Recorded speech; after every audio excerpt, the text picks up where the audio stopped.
వారాలు అన్నారు. సో కానీ అది ఒక వారం రోజులు మళ్ళీ వాళ్ళ దగ్గర నిల్వలన్నీ అయిపోతాయి అంటున్నారు.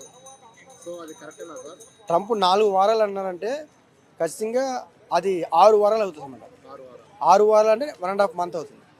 సో అంటే 1.5 మంత్ మనం ఏం లెక్కేసామని నిన్న కూడా చెప్పాం. నిన్న మీకు చెప్పినట్టు విన్నాను. మనకి 15 డేస్ నుంచి 1 మంత్ లోపు ఉంటుందని చెప్పాం. అవునా? ఇప్పుడు 6 వారాలు అంటే ఎంత? 45 డేస్. కానీ లెక్క ప్రకారం 75 డేస్ వరకు మన ఇండియాలో కానీ ఎక్కడ కూడా పెట్రోల్ రేట్లు కానీ ధరల రేట్లు కానీ పెరిగే అవకాశం లేవు.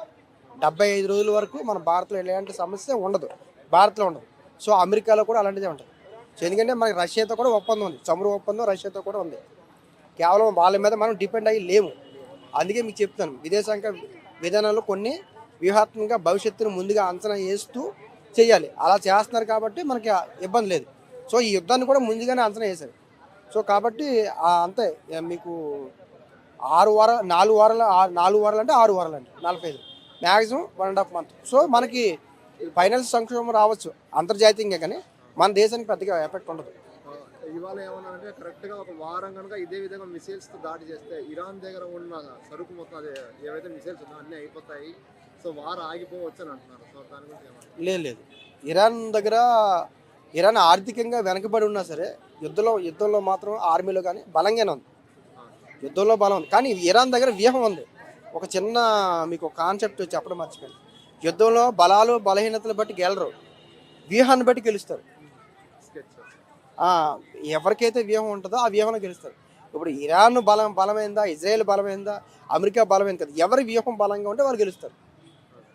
ఇరాన్ వ్యూహం బాగుంది. సో ఇరాన్ గెలిచిన ఛాన్సెస్ ఉంది. లేదు, ఇరాన్కి దీర్ఘకాలికంగా కొన్ని రాంగ్ స్టెప్స్ వేశారు. ఇరాన్ దీర్ఘకాలికంగా కొంత రాంగ్ స్టెప్ వేశారు. ఇప్పుడు ఇరాన్లో ఉన్న వాళ్ళే చాలామంది వ్యతిరేకిస్తున్నారు. ఎందుకంటే ఇరాన్ ఎకనామికల్గా డెవలప్ అవ్వలేదు, కేవలం ఆర్మీని మాత్రమే డెవలప్ చేశారు. ఇప్పుడు ఆయన చనిపోయిన తర్వాత, సుప్రీం లీడర్ చనిపోయిన తర్వాత ఇరాన్లో ఎందుకు సంబరాలు చేసుకున్నారు? సో ఎప్పుడైనా సరే దేశం, ఇప్పుడు ట్రంప్ కూడా టాస్క్ అయింది. ఇప్పుడు యుద్ధం కనుక ఎక్కువ కాలం కొనసాగితే ట్రంప్ మీద తీవ్రమైన ఒత్తిడి వస్తుంది. నిజంగా చనిపోయారా? చనిపోలేదని చెప్పి సీక్రెట్ అంటున్నారు. లేదు, ఆ దేశమే స్వయంగా ప్రకటించింది. కానీ వెనకాల ఏదో సీక్రెట్ లేదు. ఎందుకంటే కొత్త సుప్రీం కూడా ఇజ్రాయెల్ చంపేస్తామని ఈరోజు మార్నింగ్ చెప్పారు. ఎవరు ఎన్ని సుప్రీంలు వచ్చినా సరే వాళ్ళు ఉండనేమని చెప్తున్నారు. ఎందుకంటే అక్కడ ఇరాన్లో పూర్తిగా అణువాయుధాలు ఉన్నాయి. ఎప్పటికైనా ఇజ్రాయెల్కి ప్రమాదం. సో మళ్ళీ ఇజ్రాయెల్కి ఎప్పటికీ కూడా ఇలాంటి అవకాశం రాదు. ఈరోజు ఇజ్రాయెల్ గెలవడానికి ఒక మంచి అవకాశం ఉంది. అమెరికా సపోర్ట్ ఉంది, ఇతర దేశాల సపోర్ట్ ఉంది. చైనా వాళ్ళకి సపోర్ట్ చేస్తానని అంటుంది. చైనా కనుక ఇరాన్ కనుక సపోర్ట్ చేస్తే యుద్ధకాలం కొనసాగుతుంది. యుద్ధం అనేది ఎక్కువ కాలం కొనసాగుతుంది తప్ప ఇరాన్కి గెలుపు అవకాశాలు ఉండవు. ఇరాన్ ఓడిపోయినట్టే. ఆల్రెడీ ఇజ్రాయెల్కు మన భారతదేశం మోదీ వెళ్ళి విజిట్ చేశారు కదా, చాలా మంది కొందరు ఆయనకు తప్పు పడుతున్నారు. ఎందుకట్ట తప్పు పడుతున్నారు? ఇజ్రాయెల్కి భారతదేశానికి అమెరికా కంటే భారత్కి ఇజ్రాయెల్కి చాలా మొదటి నుంచో బంధం ఉంది. 1992 నుంచి కూడా ఇజ్రాయెల్కి భారతదేశానికి మంచి బంధం ఉంది. ఇజ్రాయెల్ రాజ్యాంగంలో కూడా కొన్ని రాస్తారు. మన ఇజ్రాయెల్లో ఎప్పుడైనా సమస్య వస్తే, బతకలేని పరిస్థితులు వస్తే నెక్స్ట్ సేఫెస్ట్ కంట్రీ భారత్ అని వాళ్ళ దేశంలో ఉన్న పౌరులు చెప్పుకుంటారు. రాజ్యాంగంలో కూడా ఉంది. మొన్న జమ్మూ కాశ్మీర్ అంశం వచ్చినప్పుడు కానీ, పాకిస్తాన్ తోటి యుద్ధం వచ్చినప్పుడు కానీ ఇజ్రాయెల్ అంటే అన్కండిషనల్గా యుద్ధ సామాగ్రిని మనకి సప్లై చేసేది. సో ఎప్పుడు కూడా ఇజ్రాయెల్ మనకి అంటే ఆ మాట చెప్పకూడదు కానీ అంత చాలా ఎక్కువ గౌరవిస్తారు. ఎందుకంటే మొదటి నుంచి కూడా ఇజ్రాయెల్ సపోర్ట్ చేసిన దేశం భారతదేశం. ఒకసారి ఇజ్రాయెల్ పాకిస్తాన్ నుంచి కొందరు తీవ్రవాదులు భారతదేశం అటాక్ చేస్తే ఇజ్రాయెల్ భారతదేశానికి హెల్ప్ చేసినట్టు ఇన్ఫర్మేషన్ ఇచ్చిందంట. మీ దేశం మీదకి పాకిస్తాన్ నుంచి ఒక ర్యాకెట్ రాబోతుందని చెప్పి హెల్ప్ చేసినట్టు. అప్పటి నుంచి ఇజ్రాయెల్ మీద భారతదేశం ఇంకా ఎక్కువ ప్రేమ పెంచుకుందంట. అది నిజమేనా?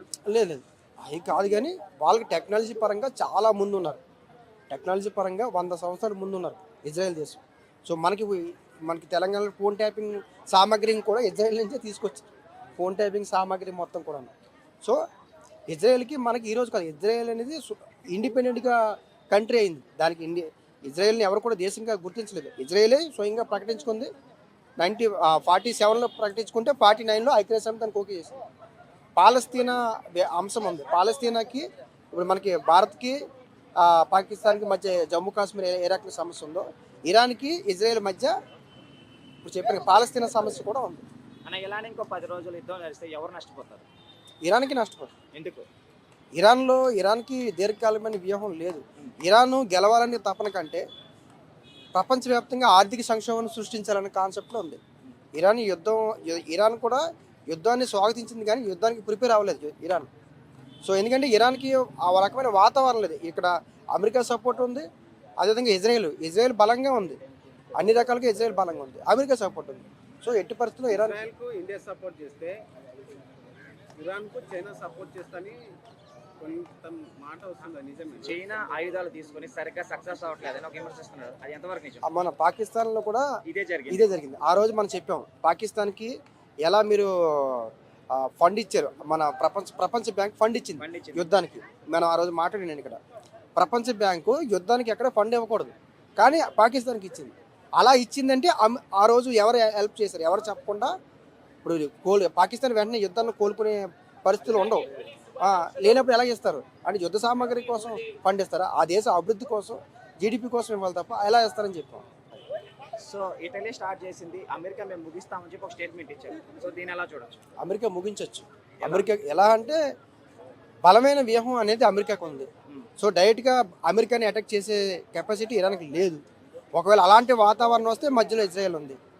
సో ఇరాన్ కాన్సెప్ట్ మొదటి నుంచి కూడా రాంగ్ స్ట్రాటజీ, పాతకాలపు ప్రాచీనమైన పద్ధతులు. ఆ పద్ధతుల వల్ల ఈరోజు కాలానికి అనుగుణంగా వ్యూహాత్మకంగా వ్యవహరించలేకపోయింది. ఇజ్రాయెల్ని చూసైనా సరే ఇజ్రాయెల్ని చూసి కొంత నేర్చుకున్నా బాగుండేది. సో ఈ యుద్ధం వల్ల ఇండియాకి నష్టమా లాభమా? ఇండియాకి లాభం ఉండదు, నష్టం ఉండదు. కానీ దీర్ఘకాలికంగా ఇండియాకి కొంత సేఫ్ ఉంటుంది. ఎందుకంటే అణు కేంద్రాలు అవి. మన ఇరాన్లో ఉన్నది అణు కేంద్రం. రేపు నెక్స్ట్ కూడా పాకిస్తాన్లో కూడా అణు కేంద్రాలు ఉన్నాయి. రేపు ప్రపంచవ్యాప్తంగా చర్చ జరుగుతుంది. ఇరాన్ అణు కేంద్రాలు ఉన్న దేశం మీద అన్ని దేశాలు ఏకమవుతాయి కాబట్టి రేపు పాకిస్తాన్ కూడా అణు ప్రయోగం చేయడానికి భయపడతారు. ఇరాన్కి సపోర్ట్ చేయని కంట్రీస్ ఏవైతే గల్ఫ్ కంట్రీస్ ఉన్నాయో ఇప్పుడు ఆ కంట్రీస్ మీద కూడా ఇరాన్ రిటర్న్ దాడి చేస్తుంది. ఎందుకంటే మీరు మాకు హెల్ప్ చేయట్లేదండి. అట్లా ఎందుకు అంటే హెల్ప్ చేయకపోతే వాళ్ళు రిటర్న్ దాడి చేయొచ్చు? మరి అదే అంటున్నాను, ఇరాన్ తను గెలవాలనో తను ఎదగాలనో యుద్ధం చేయట్లేదు. ఎదగాలని యుద్ధం చేయాలి, గెలవాలని యుద్ధం చేయాలి. యుద్ధంలో అదే కదా కాన్సెప్ట్. ఎదిగే కాన్సెప్ట్ లేదు, గెలిచే కాన్సెప్ట్ లేదు. ఇప్పుడు ఆర్థిక సంక్షోభం ఏర్పాటు చేయాలని కాన్సెప్ట్. అందుకే యుద్ధాన్ని ఎక్కువ కాలం కొనసాగుతుంది. ఇప్పుడు చైనా సపోర్ట్ చేస్తే యుద్ధం ఎక్కువ కాలం కొనసాగుతుంది. అంతేగాని ఇరాన్కి అంత అవకాశం ఉండదు. ఇరాన్ ఆల్రెడీ ఓడిపోయినట్టే. అంటే ఇరాన్ ఫైట్ తప్పని పరిస్థితులు ఫైట్ చేస్తుంది.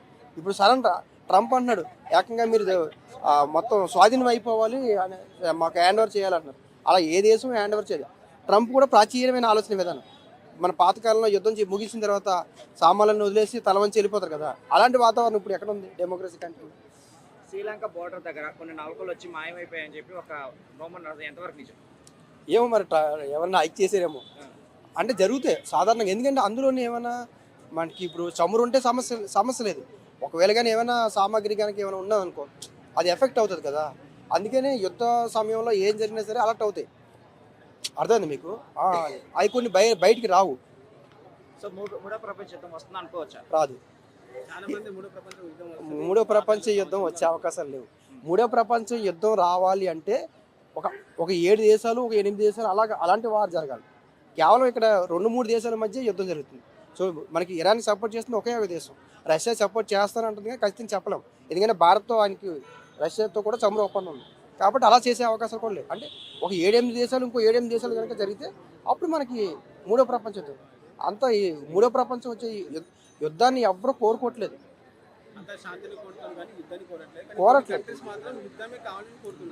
తప్పని పరిస్థితులు యుద్ధం వచ్చింది. నార్త్ కొరియా సపోర్ట్ చేసే అవకాశం ఉంది. ఎందుకంటే ఆయన ఎవరు సుప్రీం లీడర్కి ఆలోచన విధానానికి ఆయన కిమ్ జోంగ్ ఆలోచన విధానానికి ఒకేలాగా ఉంది డిక్టేటర్ లీడర్స్ కాబట్టి అలా సపోర్ట్ చేయొచ్చు. కానీ సపోర్ట్ చేసినా సరే ఉపయోగం లేదు. నార్త్ కొరియా సపోర్ట్ చేస్తే నార్త్ కొరియా దగ్గర ఉన్నటువంటి అణుబాంబులు ఇరాన్కి ఇచ్చే అవకాశం ఏమైనా ఉంటుందా? లేదు, ఇచ్చినా సరే ఉపయోగం లేదంటున్నాను. ఇరాన్ కొన్న ప్రధానమైన అంశం ఏంటంటే నాయకత్వం, లీడర్షిప్. ఆ లీడర్షిప్నే ఇప్పుడు ఈరోజు అమెరికా ఆ సుప్రీం లీడర్ని చంపడం. ఇప్పుడు చంపేసిన తర్వాత కూడా ఈరోజు ఇచ్చిన స్టేట్మెంట్ ఇజ్రాయెల్ కూడా ఏం చెప్తుందంటే ఎవరు సుప్రీం లీడర్ అయినా సరే మేము వాళ్ళని హతమారుస్తామని చెప్తారు. అంటే ఇరాన్ యొక్క ప్రధానమైన బలం ఆయుధం కాదు, ఇరాన్ యొక్క బలం చైనా కాదు, ఇరాన్ యొక్క బలం ఇంకే ఏ దేశం సపోర్ట్ కాదు. ఇరాన్ యొక్క బలం యుద్ధ వ్యూహాల్లో ఇరాన్ యొక్క బలం ఏంటి? లీడర్షిప్, నాయకత్వాన్ని వాళ్ళు క్లోజ్ చేస్తారు.